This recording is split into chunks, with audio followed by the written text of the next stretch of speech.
바로가 가사를 치기 전에 블레셋 사람에 대하여 선지자 예레미야에게 임한 여호와의 말씀이라. 여호와께서 이와 같이 말씀하시되 보라 물이 북쪽에서 일어나 물결치는 시내를 이루어 그 땅과 그 중에 있는 모든 것과 그 성읍과 거기에 사는 자들을 휩쓸리니 사람들이 부르짖으며 그 땅 모든 주민이 울부짖으리라. 군마의 발굽소리와 달리는 병거 바퀴가 진동하는 소리 때문에 아버지의 손맥이 풀려서 자기의 자녀를 돌보지 못하리니 이는 블레셋 사람을 유린하시며 두로와 시돈에 남아있는 바 도와줄 자를 다 끊어버리시는 날이 올 것임이라.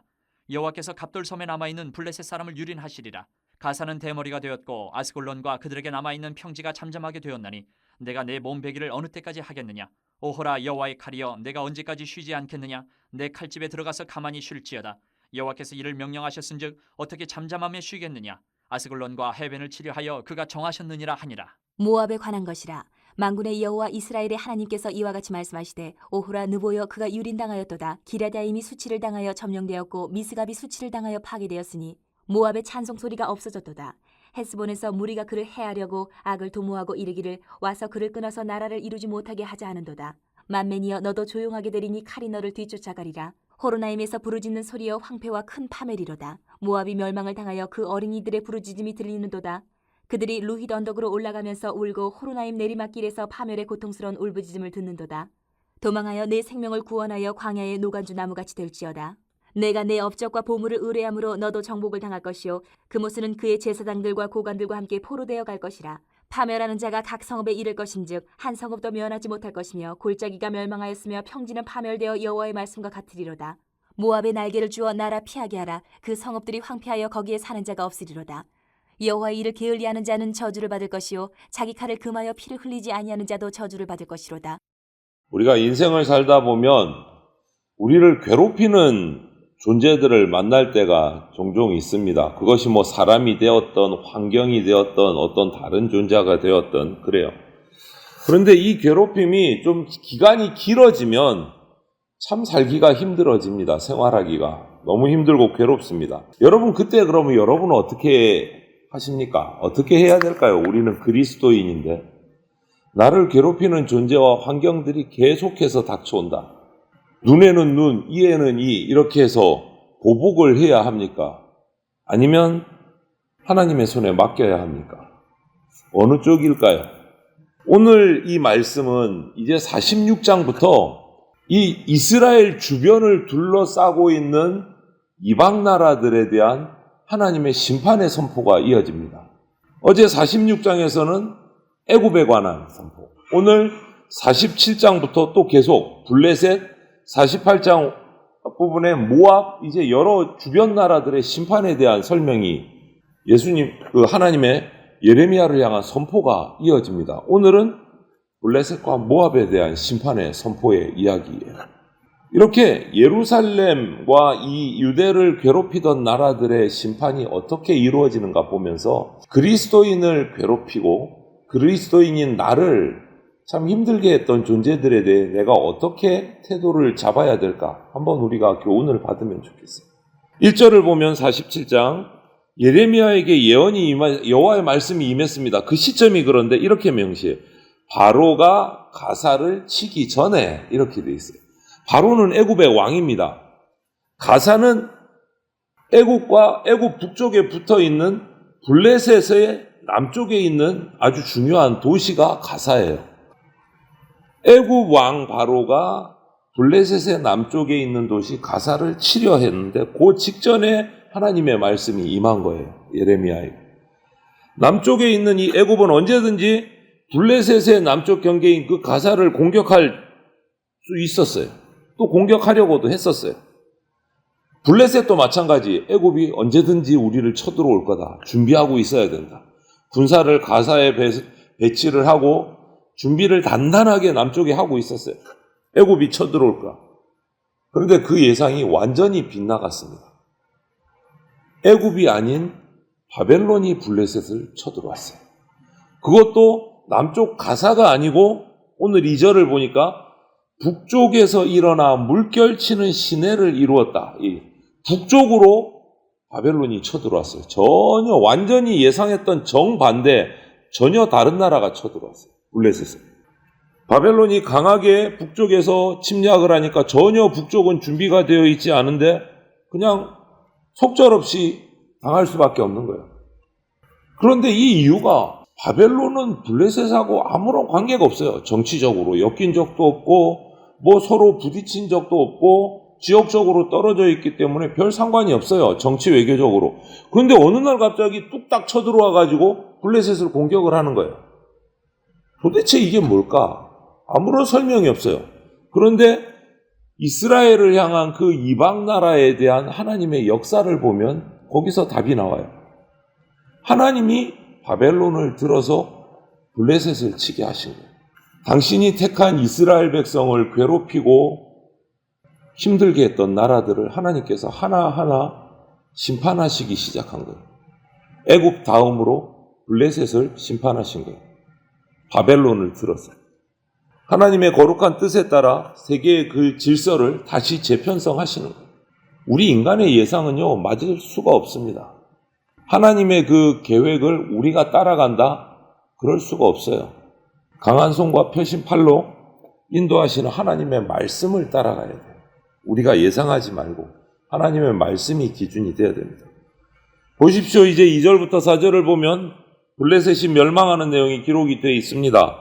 바벨론이 전차 부대를 앞세워서 블레셋의 가장 두로와 시돈을 공격을 할 겁니다. 두로와 시돈은 블레셋과 함께 동맹한 용병의 도시들이에요. 이 셋이 합쳐서 날마다 이스라엘을 괴롭혔어요. 그런데 하나님께서 먼저 두로와 시돈을 묶어버리십니다. 같이 힘을 합하지 못하도록. 그리고 블레셋을 공격해요. 얼마나 바벨론이 강력하게 공격을 했는지 오늘 2절에서 4절을 보니까 이런 표현이 있습니다. 아버지들이 손에 힘이 풀려서 자식들을 돌보지 못할 정도로, 부모가 전쟁이 터지면 자녀를 먼저 값살 텐데 그런 힘조차 없도록 정말 엄청난 공격을 퍼부어버렸어요. 블레셋은요, 대표적인 이방신 세 가지를 섬깁니다. 다곤, 아스다롯, 바알세보, 이 세 개를 섬기는데 대대로 이스라엘을 괴롭혀왔어요. 정말 괴롭히던 나라예요. 그러다 바벨론이 이들을 완전히 무너뜨려버린 거예요. 이 블레셋을. 우리를 힘들게 하는 존재들이 정말 영원할 것 같지만 여러분, 하나님 섭리 안에서 언젠가 하나님이 그 모든 것들을 제거하십니다. 우리가 할 것은 하나님 앞에 겸손히 엎드리고 그들을 하나님 앞에 맡기는 거예요. 내가 그 존재들을 괴롭히고 공격하고 복수하고 저주하고 그러는 게 아니다라는 거예요. 하나님께 맡기는 거예요. 하나님께. 정죄는 하나님이 하시는 겁니다. 우리 인간이 하는 게 아닙니다. 인간이 인간을 정죄하면 안 돼요. 그래 하나님께 맡기는 거예요.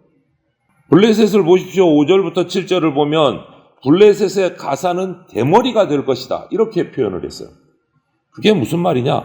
남는 것이 하나도 없이 완전히 싹 다 무너지겠다. 황폐화되겠다라는 거예요. 블레셋 사람들은 자신들이 믿는 우상에게 부르짖으면서 자기 몸을 칼로 베면서 피를 흘리면서 구원해달라고 우상들에게 그렇게 외치지만 아무런 효과가 없어요. 하나님이 쓰신 바벨론이 그 블레셋을 완전히 파멸시켜버립니다. 블레셋이 전멸돼서 아무것도 남지 않을 때까지 바벨론의 공격은 계속돼요. 하나님께서 바벨론을 들어서 단호하게 블레셋을 치게 하셨기 때문에 바벨론의 칼은 멸망될 때까지, 대머리가 될 때까지 가사가 멈추지 않는 거예요. 그래서 역사 속에서 결국 블레셋 족속은 주전 604년에 그 나라가 블레셋이라는 이름이 완전히 사라집니다. 그 자손들은 지금도 남아 있어요. 그런데 나라가 아닌 거예요. 여러분, 이스라엘의 가자지구 많이 들어보셨죠? 그 가자지구가 가사예요. 지금 말하는 가사. 가사의 모습 뉴스에서 보셨습니까? 나라가 아니에요. 그냥 블레셋의 그 남은 후손들이 간신히 이스라엘에 빌붙어서 간신히 살아가는데 뉴스에 어떻던가요? 마땅한 집이 있던가요? 완전히 폐허가 돼서 대머리처럼 무너진 그 흙무더기 속에서 살아가고 있어요. 꼼짝달싹을 못하고. 완전히 나라 자체가 멸망을 해버린 거예요.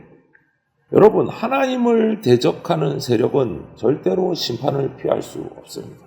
야고보서 2장 13절에 이런 말씀도 해주셨어요. 긍휼을 행하지 아니하는 자에게는 긍휼 없는 심판이 임한다. 블레셋은 이스라엘에 대해서 긍휼을 베푼 적이 없어요. 하나님이 그 모습 그대로 지금 갚아주시는 거예요. 그리고 이제 48장에 넘어가면 모압의 심판이 선포가 됩니다. 모압은요, 이 하나님의 심판의 선언을 듣고 그 심판을 피하려고 인간적인 노력을 막 애를 썼어요. 그 첫 번째가 유다와 동맹을 맺었어요.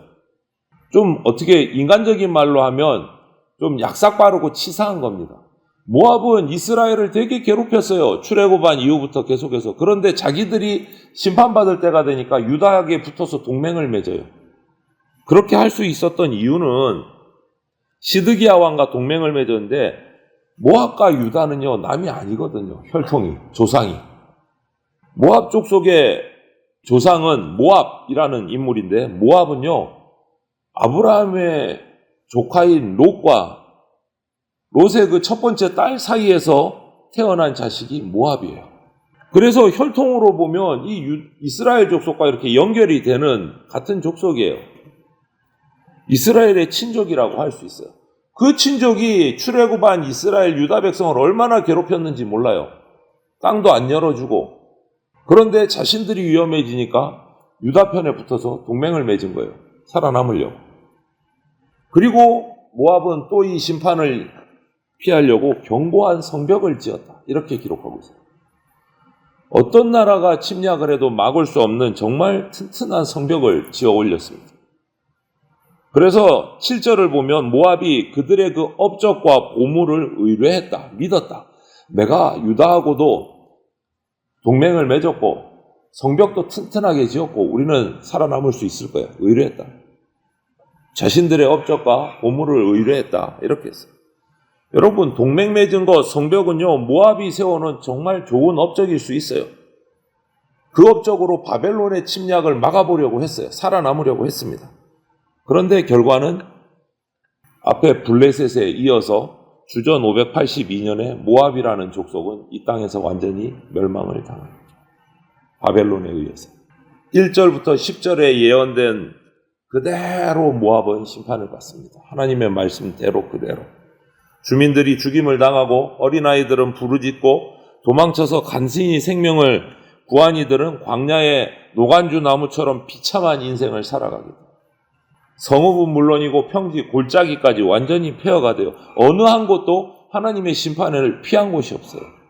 여러분, 하나님의 심판은 인간이 수고해서 우리가 뭔가 쌓아 올린 업적으로 막을 수 있는 것이 아닙니다. 하나님의 심판은 인간의 그 무엇으로도 막을 수가 없어요. 피할 수가 없어요. 우리가 뭔가 나름 안전한 곳에 피한다고 해서 피해지는 게 아니다. 하나님의 심판이 임하면 우리가 할 수 있는 것은 딱 하나예요. 딱 하나. 이것은 기억하십시오. 방법이 없어요. 딱 한 가지밖에 없습니다. 하나님의 심판이 임한다. 할 수 있는 것 딱 하나. 하박국서 3장 2절 말씀처럼 하나님께 긍휼을 구하는 것, 그거 하나밖에 없어요. 이게 쉬운 말로 뭡니까? 하나님 용서해 주십시오. 나 좀 살려주십시오. 하나님 앞에 엎드리는 것 말고는 다른 방법이 없어요. 이 말씀을 기억하십시오. 지금 이제부터 계속 될 겁니다. 앞으로.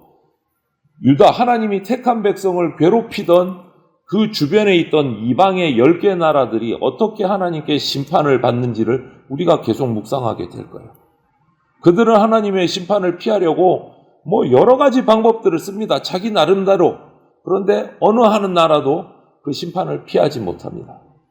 여기서 받을 교훈은 딱 하나, 하나님이 심판하실 때 우리가 할 수 있는 일은 딱 하나, 하나님 앞에 저를 불쌍히 여겨 주시옵소서, 엎드리는 것밖에 없다. 프랜시스 베이컨이라는 철학자가 있어요. 그 사람이 이런 말을 했습니다. 복수할 때 인간은 적과 같은 수준이 된다. 그러나 용서할 때 그는 그 원수보다 우월해진다. 이렇게 말했어요. 철학자가 한 얘기예요. 철학자가. 목사님도 아니고. 여러분, 이 일개의 인간이 깨달은 바도 이러한데, 복수에 복수를 하면 그 대적하고 똑같은 수준, 똑같은 사람밖에 되지 않는다. 하지만 용서하면 그 원수를 뛰어넘는 우월한 사람이 된다. 이렇게 철학자도 얘기를 했는데, 그리스도인인 우리는요, 죄인이었던 자가 예수 그리스도 하나님의 십자가 보혈의 공로로 용서받은 우리는요, 어떻게 해야 되겠어요? 정죄는 우리가 할 것이 아닙니다. 정죄는 하나님만이 하시는 겁니다. 누가 누구를 향해서 너 잘못했어? 너 하나님 앞에 이렇게 해야 돼? 지적할 수 없습니다. 왜요? 나도 죄인인걸요. 요만한 죄인이 이만한 죄인 서로 욕해봤자 참 안타까운 것밖에 안 돼요. 어리석은 것밖에 안 돼요. 둘 다 죄인이에요. 우리를 괴롭히는 존재가 누구든지 우리는 하나님께 정죄를 맡겨야 됩니다. 그리고 그 모든 것을 아시는 하나님께서 때가 되면 해결해 주십니다. 오늘 유대를 이스라엘을 그렇게 역사 속에서 괴롭히던 주변을 둘러싸고 있는 10개의 나라들을 하나님께서 유다는 아무것도 한 게 없어요. 이스라엘 백성은 아무것도 한 게 없어요. 그런데 하나님이 그들을 하나하나 심판하십니다. 때가 될 때. 이 모습을 보면서 하나님 앞에 엎드려서 하나님 앞에 회개하고 구할 뿐인 것이 우리다라는 것. 우리가 해야 할 일은 복수가 아니고 용서다라는 것을 기억하시고 하나님 앞에서 나 자신을 용서를 구하고 이웃들을 향해 원수를 사랑하며 하나님께 용서를 구하는 저와 여러분들이 다 되시기를 주님의 이름으로 축원을 드립니다. 아멘.